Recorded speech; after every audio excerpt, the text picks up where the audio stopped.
Hello, and welcome to Alchemy Mindset. I'm your host, Anna Hastie, business mindset coach for women and a sound healer.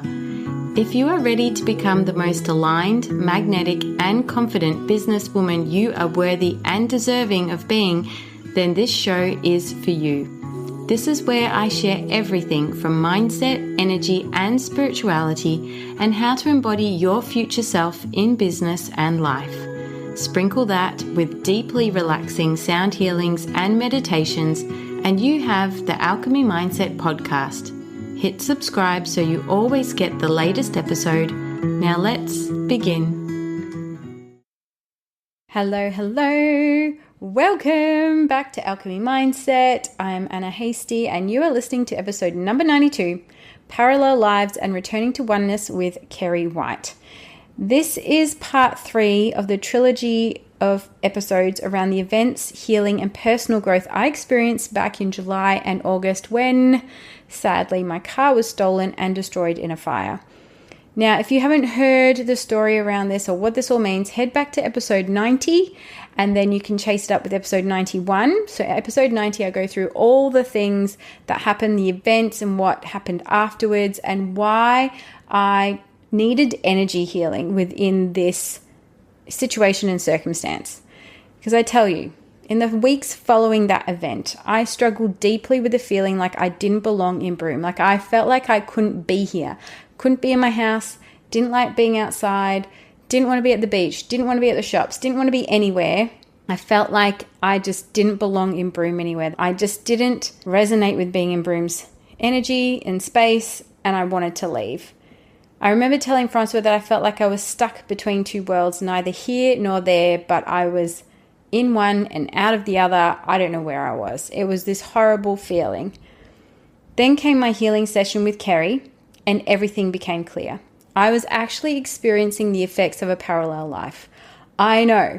Weird, strange. Is this something that happens all the time? Oh my goodness. I personally have not experienced a parallel life shift within a healing. So I know this sounds crazy or unfamiliar, which is why I invited Kerrie back to explain and shed light on the powerful healing that brought me back to feeling like my whole self again. If you're not familiar with Kerrie White, I encourage you to listen to episode number 57, where she shares more about her work in the multidimensional quantum field. But in this episode, I also want to emphasize how crucial energy healing was for me during this major life shift. This episode is an eye-opener, and I'm sure it will have you reflecting on your own life and energy. So tell me. Send me a DM on Instagram or an email. Have you ever experienced anything like this in a healing session? Or do you have a similar story you'd like to share? Because I love hearing about other people's experiences. And honestly, I believe healings like this should be more common and more paramount for anybody's health and well-being. So sit back, relax, and enjoy this amazing, insightful conversation with Kerrie. She sheds light on that healing session that I had and why I was living a parallel life at that time. And without further ado, let's begin.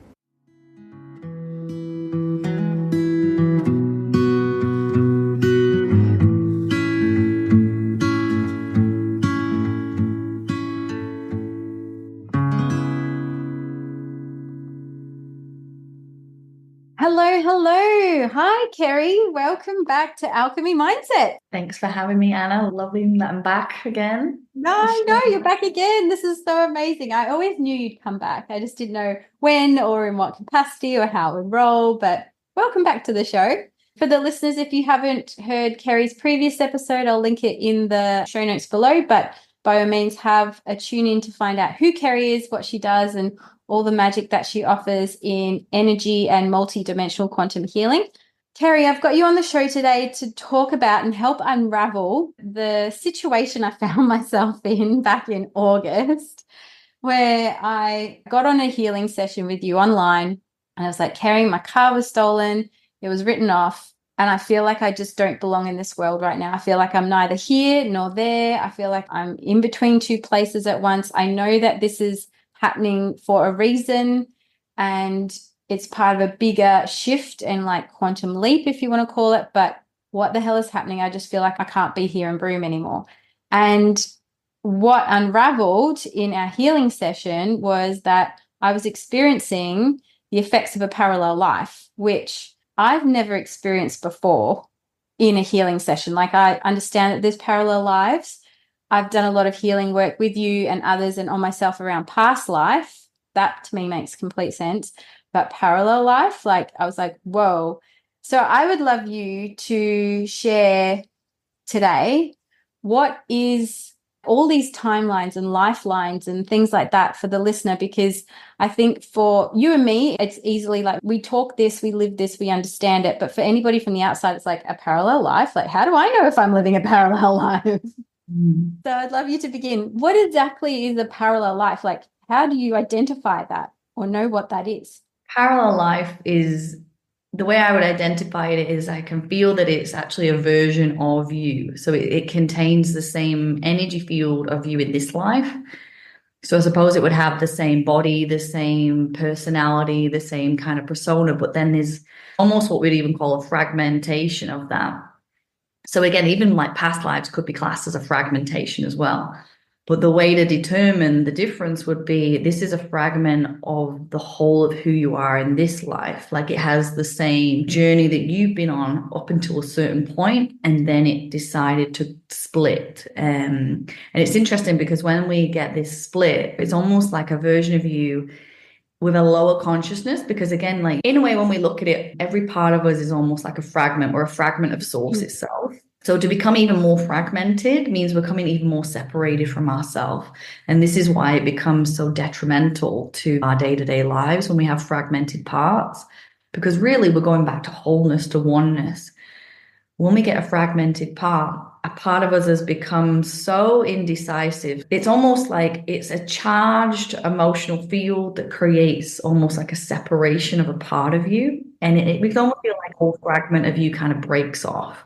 But because it's such a small aspect of the wholeness of who you are in your life, your attention, your awareness still stays where you are. But this fragmented self, that'll kind of go off. And it'll start almost like going off on we could almost say it as if, if there's a radio station and you're on a certain frequency, and this becomes a certain frequency, 0.1, and you get those stations where it's like 90F.1 or whatever. It's almost like it becomes a 0.1 of your frequency. And then it kind of lives the same life, but then because it took a different kind of thought pathway, because it's usually created through trauma, which creates that separation, it'll start then going on its own little way. And you may, at the time when it happens, there could be so much happening, like an emotional event, a traumatic event, that you actually won't notice that a part of you separated off. And because your consciousness is going to stay with the majority of your consciousness, it then just becomes this fragmented part that almost feels like it's on its own little path somewhere. There will be still aspect of your highest consciousness that's connected to it. We could almost say insignificant to the consciousness of your life and all your purpose where you are right now. Then that kind of like starts just going off. And when these parts, because there are a lower consciousness and they're usually created from despair or lower emotions, then you can understand that that is going to not be a very good kind of energy that's going to be kind of manifesting for that version of you. Yeah. Okay. Yeah. I was almost going to ask that, like, is that version of you going to be living, or that tiny aspect of you going to be living like a positive, happy, is having the best time of its life? Or is it going to be, as you said, in that low vibrational state? Very much low vibrational state. And this is where they become like a hindrance to us, because you'll start to feel not quite right. When they get to the point where you might actually start to notice it, this could be like years later. Do you know what I mean? Like this, because again, it could have just been playing out a similar life to what you're living, but it's going to be at a lower frequency because it's got hardly any of your connection, hardly any of your consciousness flowing into it. So it's going to start making a lot of, almost like lower thought form decisions along that path that can start to trip it up. And again, it will be based around the frequency of what caused the separation. So it's going to just start, the ones that I've tuned into myself that are fragmented, I was literally like heartbroken for parts of myself that went through what they went through because of that fragmentation. With myself, it was domestic violence, and parts of me that, stayed or didn't stay, or, you know, like, or had a really bad experience that day that fragmented. And when I followed those pathways through, I was like, oh my goodness, I'm so glad I made the decisions I made and went my way. Mm. But that Mm. part of me that was like, oh my God, I don't Mm. know what to do. I don't know what to do. That kind of that fragmented, worried aspect that stayed in that, you know, that relationship. Wow.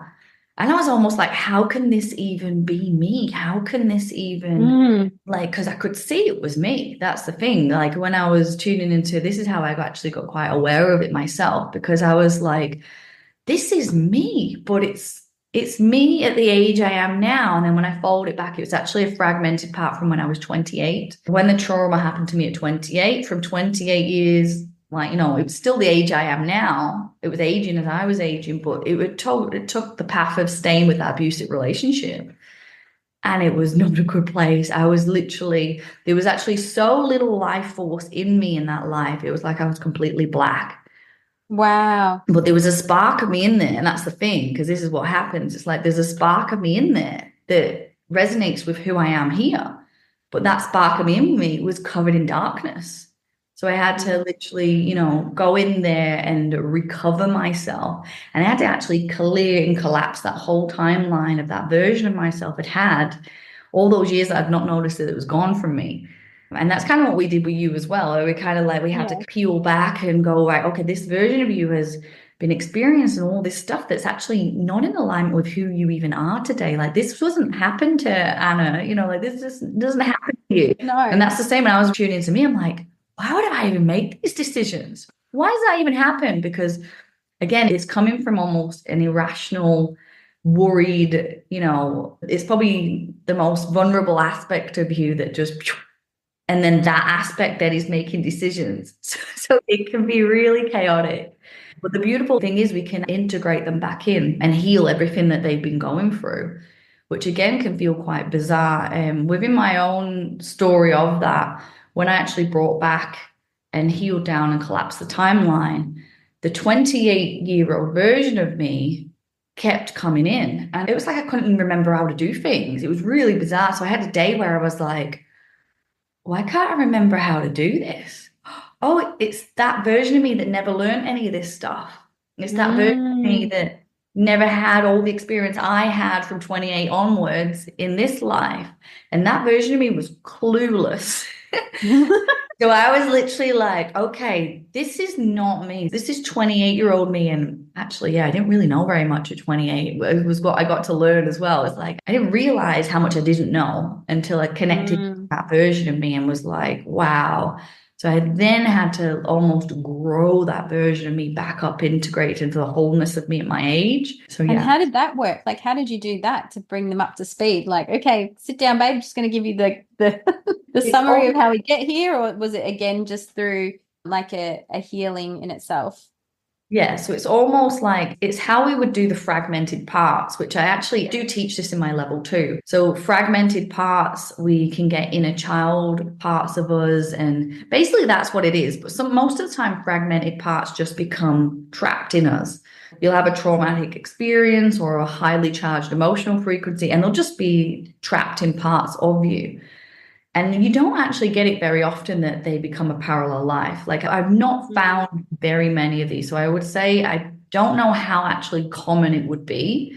Mainly when I tune into them, there'll be fragmented parts that are just almost like a picture, or, you know, like they're trapped in space and time and they're not actually traveling anywhere. They're just kind of stuck.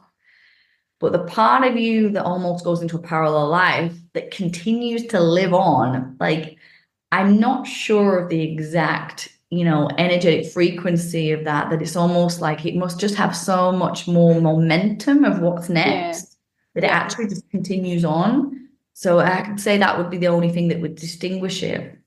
But again, we heal it exactly the same way, really, by the acceptance of everything that part is going through, acknowledging even how different and how separate it can feel from the current version of you. And again, just that empathizing with who you are in that moment, because it's still a part of you. And I think this is the important thing to realize here, that even though there's parts of you that you can be like, oh my goodness, why would I have thought that? Why would I have done that? That we just have to have full compassion, empathy, and love them. Mm. And it is in that loving and that integration and full acceptance of who you are that then that part starts to integrate back. And I would say that when the 28-year-old version of me did fully come back in, and again, she was pretty stubborn. I feel back to how I was then. And she was pretty stubborn, which is why when I first did this session on myself, she didn't fully integrate. She kind of thought she knew it all. And I think we all go through Mm. that stage in our 20s where it's like, well, I'm 28 now, I know everything. Yeah, exactly. So it was like that really kind of stubborn energy of she thought she knew what was best. And I had to just really just relax into that with, okay, I understand that. I understand what it's like to feel that way. And it was just that then kind of, I would almost say they kind of evaporate into the oneness then. Yeah. It's like as they start to surrender into, okay, I actually am not 28 anymore. And then it came into the wholeness of who I am. Yeah. Yeah, I remember like in our session, like talking about that dissolving of that part of you back into yourself, like the integration. I remember, I mean, we called her poor sad Anna because she was just Oh living like the yeah. most horrific life. Like it was Was. pretty sad what she had endured. And if anything, and I think I'll try and keep my train of thoughts like without jumping around here. So Yeah. integrating her in, I remember like saying, hey, babes, you got to come over on this side. Like it's far better over here. Like you're in the wrong place. And just putting my arm around her and saying, like just a small child, like, it's okay, I've got you now. Like we're gonna feel better soon and we're gonna feel like we're where we're meant to be. And it's okay, like this stuff isn't gonna happen anymore. And just really just bringing her in and just going, you're okay, you're safe now, rather than being unhappy with, oh, how could I possibly have done that? Or like, you poor bugger, like not having that, like you said, empathy, love, and I guess like it's like forgiveness in a way, or just acceptance and just bringing them back in. Like I remember putting my arm around her and saying, just come to this side. This side is the good side, This the good side's where life. you need to be now. It's like you've got a little bit Yeah. lost, but come back to me. I think you even felt that. Yeah. Yeah, exactly. Like just bringing her in and just saying, well, we're back to normal, and normal, but we're in the same place together. And the way I saw it was like whenever this shift happened, it was like train tracks, and then she's come back again. Like you identified that her experience. So this was the thing that got really trippy, because I said to Kerrie, like, I felt like I know that they were physical people that came in, but I feel like they were energy that came into my house. Like I still don't believe that it was a physical person that came into my house. I feel like it was energy that came into my house. And that's why I guess I don't feel so violated in a way, like as in like a physical presence had been in my house. And what you identified was that somehow how this all ever evolved is that they were elements of this lifetime. And what happened in her lifetime was the car actually got stolen. The car was stolen in sad Anna's lifetime. And it somehow translated into this lifetime as well. But her experience was far more horrific. Like she was attacked by these people, and I could sense that. Like I could feel like you sensed that she was hit over the head. I could feel that too. Felt like there's still like the stranglehold around her neck. Like she had a real ordeal with these people. I got the lucky end. They just came in and out, right? But again, I still felt like it was almost in the way I pictured it. It was like my car was there and then it just evaporated. Like it didn't actually go anywhere. But it did, because Francois saw it physically down the road, burnt in the bushes. But that's how I've sort of associated this whole entire experience. And that's kind of what happened then. The description of the train tracks is perfect because this is how it's like they would have been running parallel. So the closer they get, then it starts to have this parallel that could overlap each other.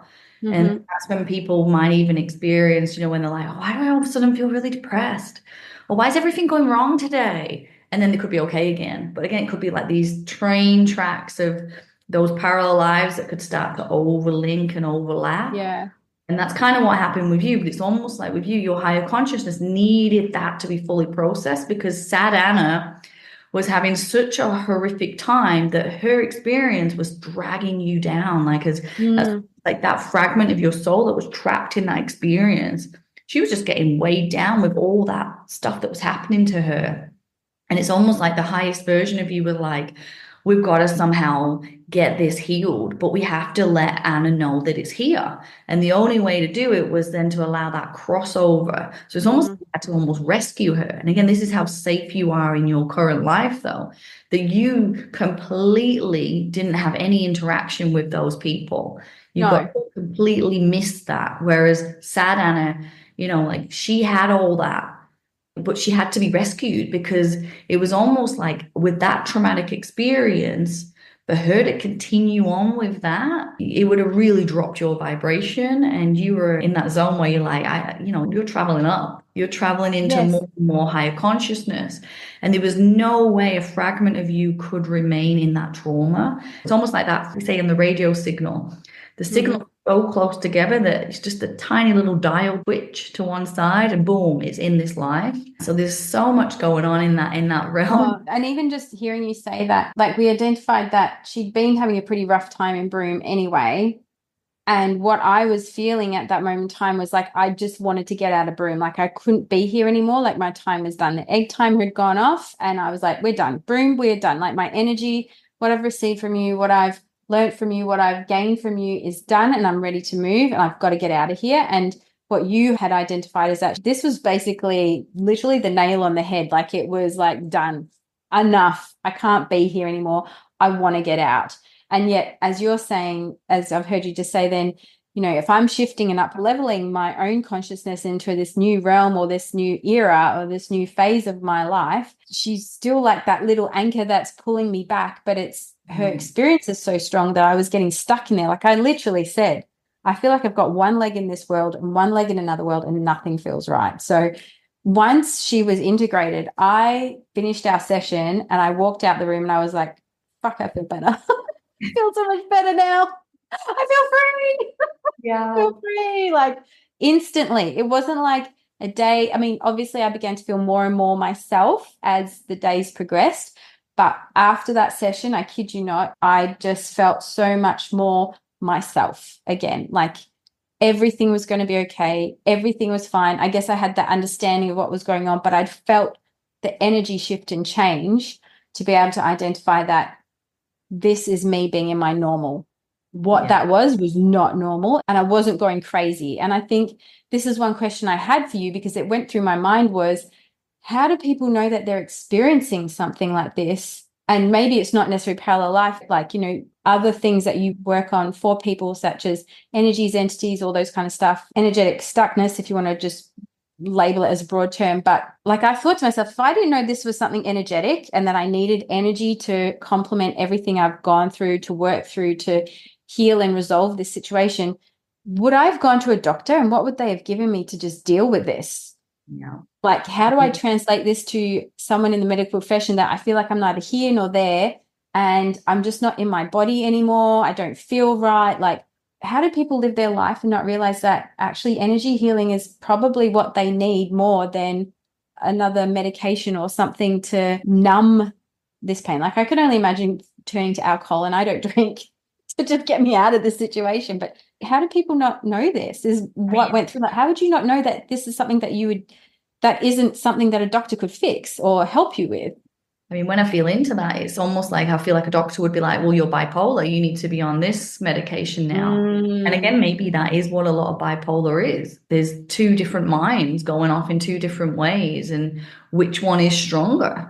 I mean, that could be a very real aspect about why some kind of bipolar might even manifest in people.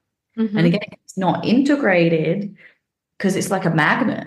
Your soul wants to come to wholeness. It wants to come to oneness. Like that's literally we're here. So eventually, no matter what, these fragmented parts, they could take weeks, months, years, but they're gonna want to come back to integrate. But when they want to come back to integrate, they're going to create a little bit of a ripple of an imbalance. And this might be a good way to be able to determine, like, I've been traveling okay now. I've been doing a lot of spiritual practices, or maybe their health's improved and they're starting to feel really good. And this can be a key for it where some people are like, but I was doing so well and then this happened. And it's almost like what you want to look at is your frequency has been increasing, which is beautiful. So then you become a stronger magnet for oneness, for wholeness. These little bits of your fragments here, of these parallel lives or even past lives as well, they will then want to be integrated because they know that you're coming back to oneness. So then you become this magnet for wholeness. But as you can feel into those little fragments, they're going to be holding these frequencies that have emotional and mental charges in them. When that emotional and mental charge wants to come back into the oneness of who you are, you have to process it. And that can be literally when, like stuff starts to go wrong in your life, or you could deem it as going wrong. But really, it's almost like, okay, there's a part of me that wants to integrate. And this is why I feel like practices such as meditation and contemplation, that when something is going wrong, you don't just fall into the spiral of it, that you pause, you take a breath, and you're able to start to really feel into it. Like, okay, I was going really well. My vibration has been increasing. Why is this happening to me now? Do I just need to love more of myself here? Is there parts of me that weren't loved or that were separated from me that need a return? And very likely it's going to be a yes. So this is just knowing that when you are on a journey of, getting your health really well, you're increasing your vibration by doing lots of exercise and meditation and spiritual work, that you are going to get the blips, but they're only because you're bringing in a oneness. And again, a lot of people are put off by the journey of that because they're like, I've been working at this forever and this and now there's something else. But again, that's kind of what you've got to almost look at yourself as a magnet. And the stronger you get and the more healthy you get, you're going to magnetize back these little bits that need your help. And it's only because you're conscious that the capacity that you can now process that it has came back. Because if you're not at the capacity that you can process it, sometimes it just doesn't come back. And then that's when we get a lot of then the past life stuff comes in. Because past life energy is the same in a way that it's stuff that you were unable to process emotionally, mentally, physically from a different lifetime that then just became a locked up bit of energy that is just now floating around unprocessed. So it's kind of like knowing that we can create that in this lifetime. And if we don't process it, we carry all the baggage from all the other stuff we didn't process, plus the current life stuff to the next life. And then it ends up that then you're a little baby and a child that then has to have even more stuff. Yeah. Then we have to go through the lifetime of that stuff, plus everything else that we've been carrying forwards, right? Yeah. So we're in a process now. I almost feel like a lot of us in this generation that we're in now, we are the ones that are unpacking. So the generation before us, I mean, you actually even find that maybe even your parents are starting to unpack a lot of this, and they'll call it it's almost like I remember my dad says many times, I just keep having all these memories, just random memories of what people said to me when I was younger. And I was like, Dad, you're doing a life review. I was like, just contemplate with it, let it process through you. Because all of us now, because there's so much light coming to the earth, we're actually being guided into, you need to process what you've not looked at. If you don't process it, then it's going to accumulate. And humanity has been accumulating too much over too many different generations now. And this is kind of why we're in this real kind of stuck where there's more health conditions and mental illness than ever before. And all it is a highlight in the fact that we haven't fully processed what we've experienced.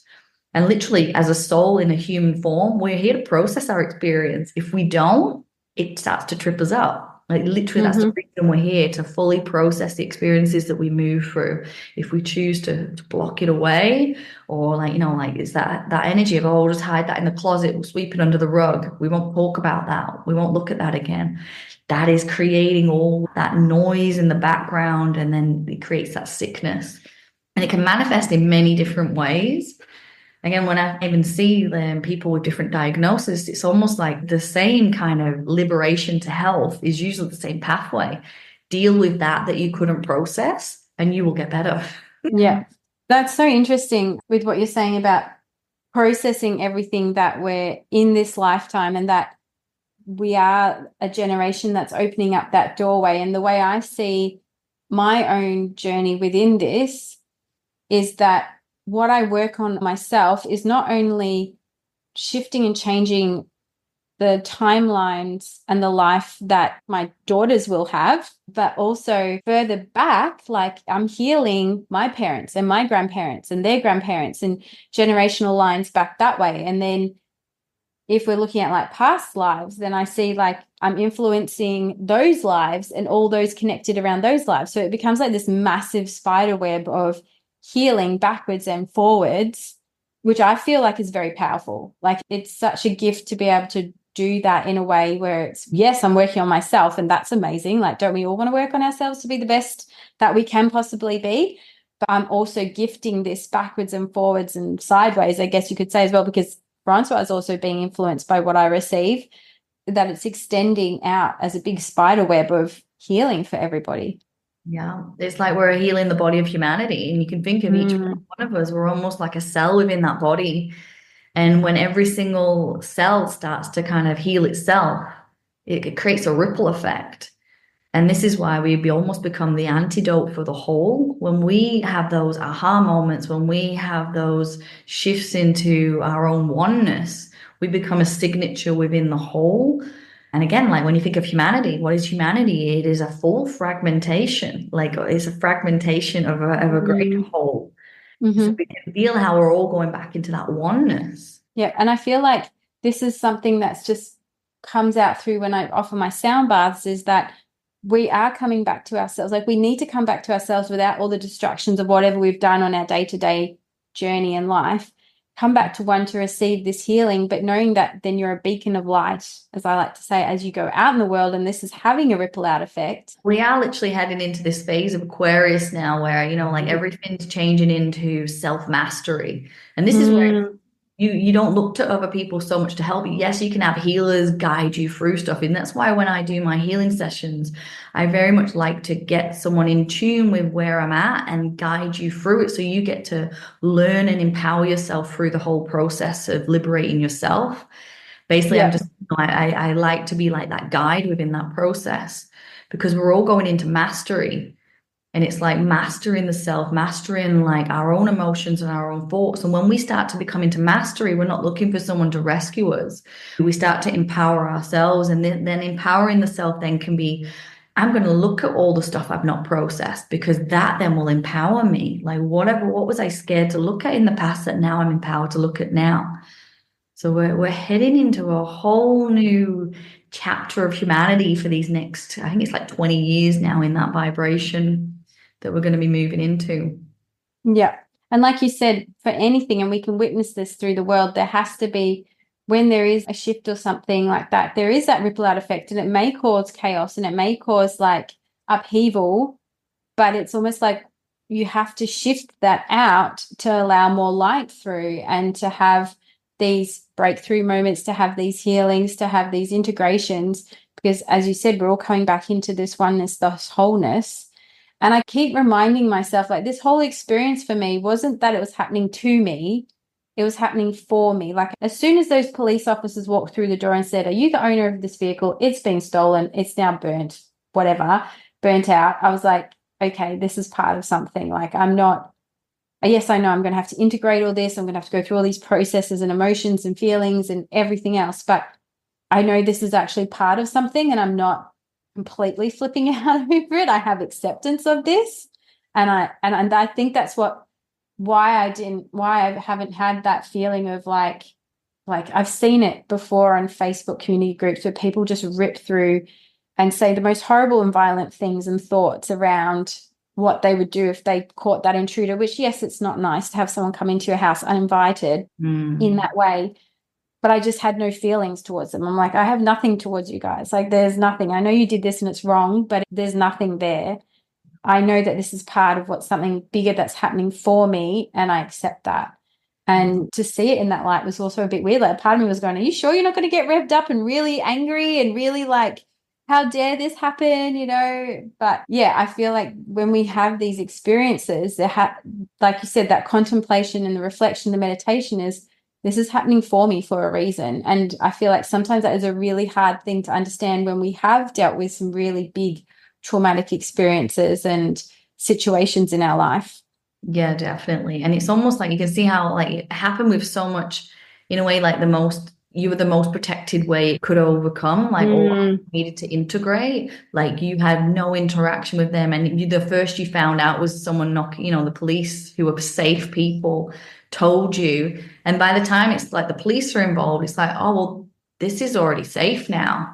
Like, so it's almost like your interaction with it was the most easiest way it could have unfolded for you.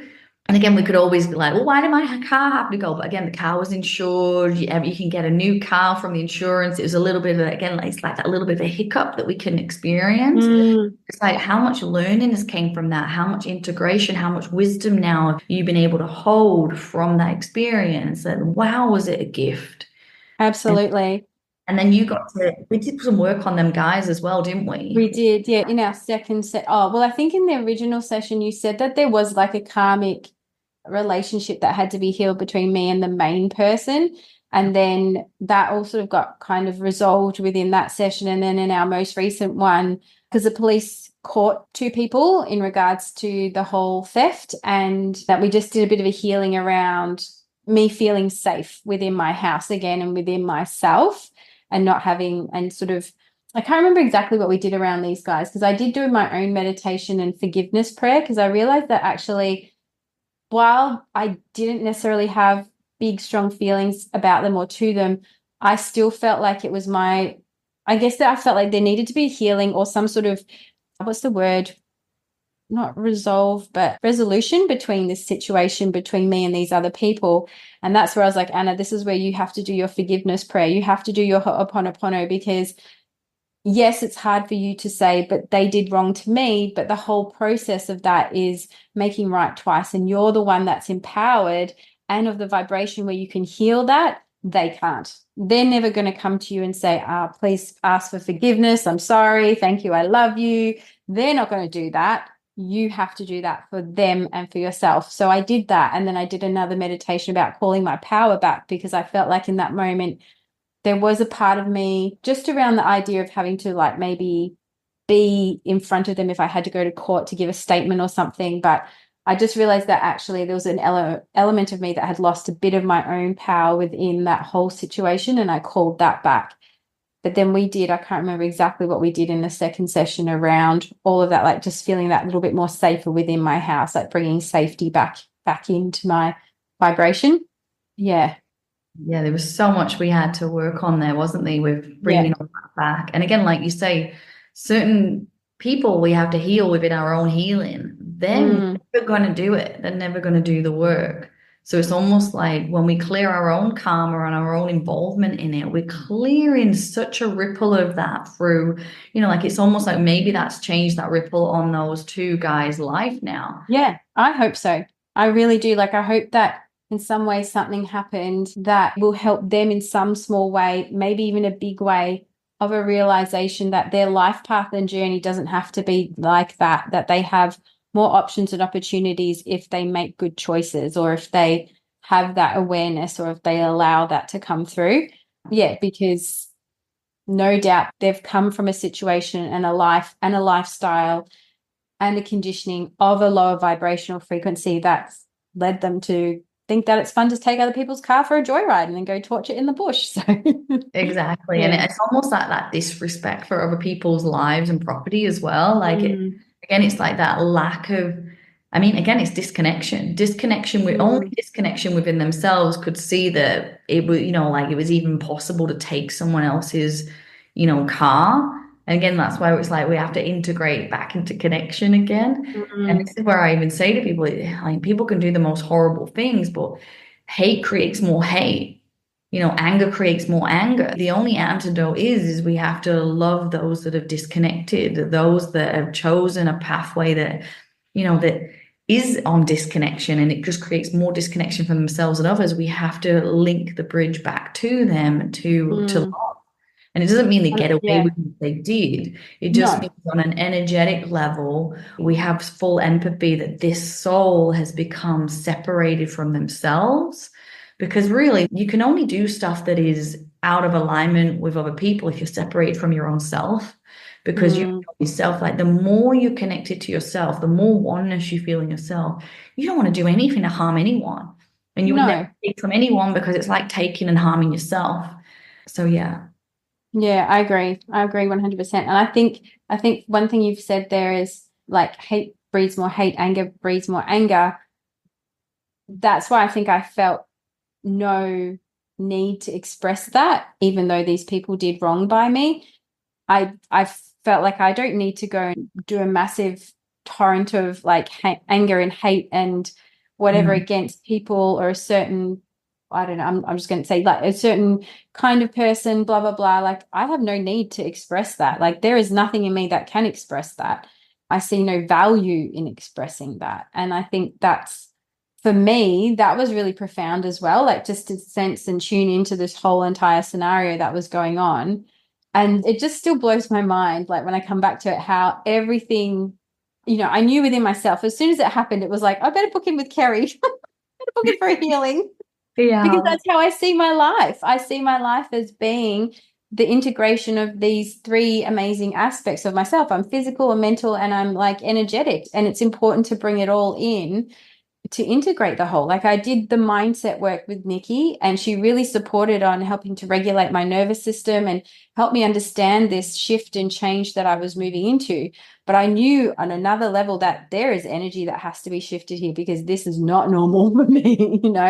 And I'm so glad you've come on today to talk about that, because I'm sure it's going to pique other people's curiosity, and I hope as well, like you said, through meditation or contemplation, reflection, that maybe it gets them to question their own health and well-being and how they're feeling and how they interact with things, and perhaps seek out an energy healing of some sort to bring themselves back into this wholeness, integrate whatever it is that they need to, or I guess, and also in other words, like just make peace with experiences in life and things like that.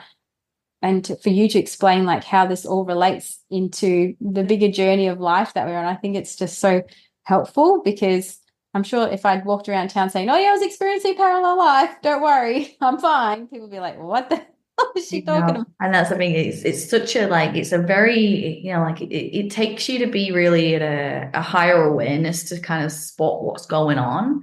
Mm, Doesn't mean that you wouldn't notice it if you were, like if we could say your day-to-day person, they're going to be, "Oh, something just doesn't feel right with me today, mm, or this doesn't feel like my life." Like it is kind mm. of, that is a good way to kind of interpret that something needs to be processed here. Yeah, absolutely. And I just feel like the message that I would like to say is tune in and ask yourself, is this normal for you? Is this how you're wanting to feel? And explore, and just be curious and open and explore other modalities, other ways of healing, other forms of healing, because it's going to help you in the long run to, like you said, come into wholeness, to, I want to say, like, meet your soul's journey, to do the work in this lifetime. Otherwise, you've got to pack it in a bag and take it into the next one. And gosh, sometimes you don't get to take excess baggage, right? Luggage allowance gets costly. It does. And it gets costly on our health. And then Yeah, again, we always look at the body as well. Like, what is the body kind of like with all these different health conditions that people can have? And again, this is even mental health. It's like, what is my body trying to tell me here? Like, what is it trying to show me? What is it trying to communicate with me? absolutely. Yeah, And enough, I feel like everything can be healed because literally all it is, we are a manifestation of energy, and that energy comes out in frequencies. So it's just, I think I've explained this before. It's almost like you could look at like how something like music, the chord's not tightened, or, it's a little bit out of tune, it doesn't play right. So you can hmm, literally just look at parts of you that have held a different frequency. It's created just something that's become out of tune, and we just need to put that back into balance. And again, the only way to do that sometimes is just to look it right on in the face and be like, okay, this is what I'm feeling. This is what I'm experiencing. But what is this? Where is it even coming from? Is it me today? Is it me yesterday? Where even is this? And as soon as we start to ask questions, even if we don't feel like we're getting an answer, the hmm, answer will start to come. It almost starts to unpack naturally when we start asking questions about things. yeah, absolutely.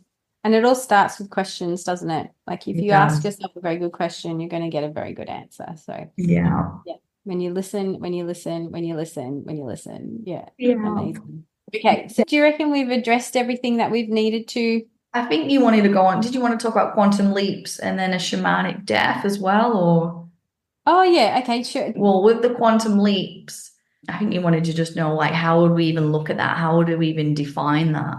Yeah. And Okay. again, we can Yeah. almost even say quantum leaps can happen with just a big aha moment.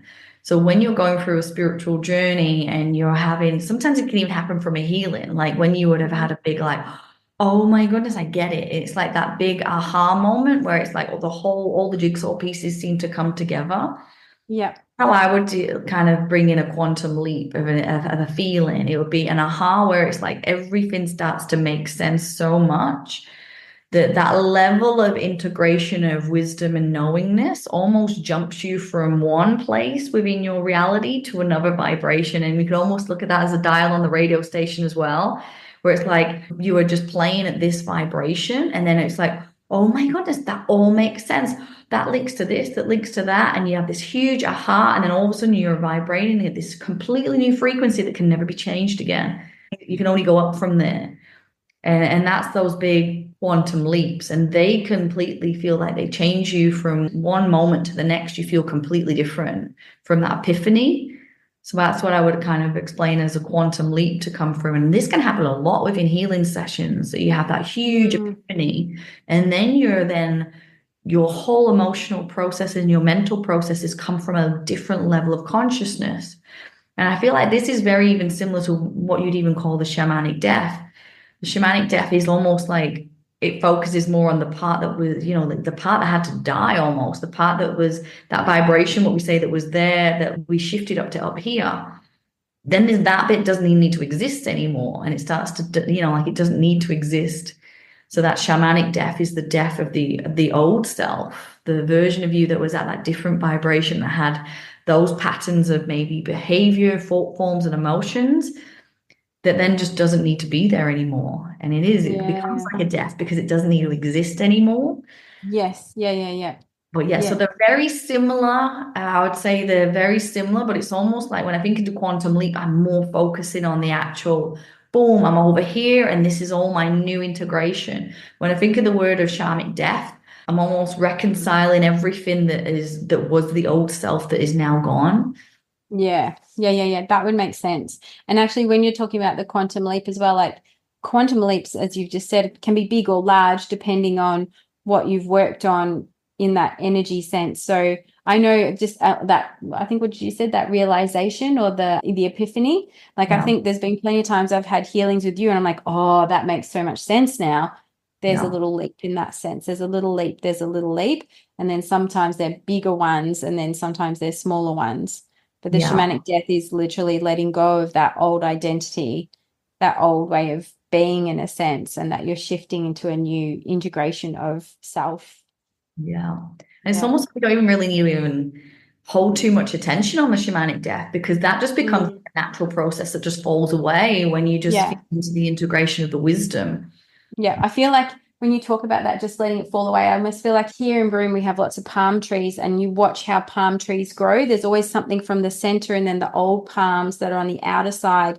They're the ones that fall down and fall out and they die and the ones that fall off so that the new shoots, everything's always coming up and out, up and out, Yeah. up and out. So that's what I'm kind of visualizing there is like this plant and as the old parts are falling away, it's the old leaves that are just or the old palm branches that are falling off the tree. So it keeps going up and up and up and up.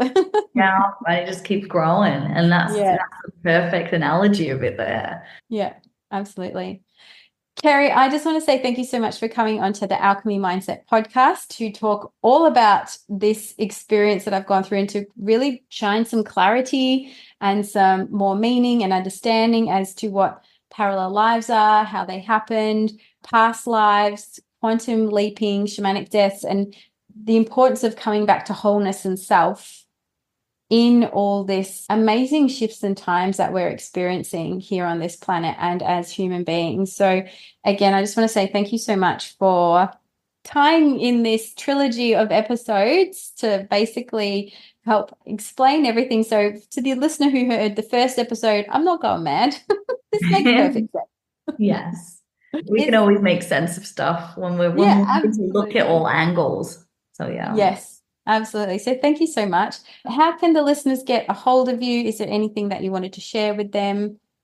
So yeah, you can get a hold of me on my website, which is multidimensionalquantumhealing.com. And it's just all basically one big long word when you type it in.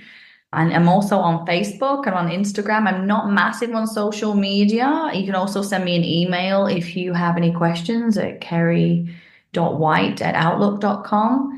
But yeah, all my sessions are on my website, and you can book in by my calendar if you want to work on, see if you've got any parallel lives yourself, any past lives, and any current stuff that's kind of, just weighing you down. We're looking to liberation and oneness. So yeah, and that's where you can reach me.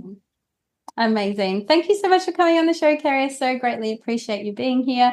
I'm sure there'll be another session, another time that I'll have you come back to talk about more amazing energy healing, multidimensional quantum healing, all those amazing things that you are so talented and gifted and specialize in.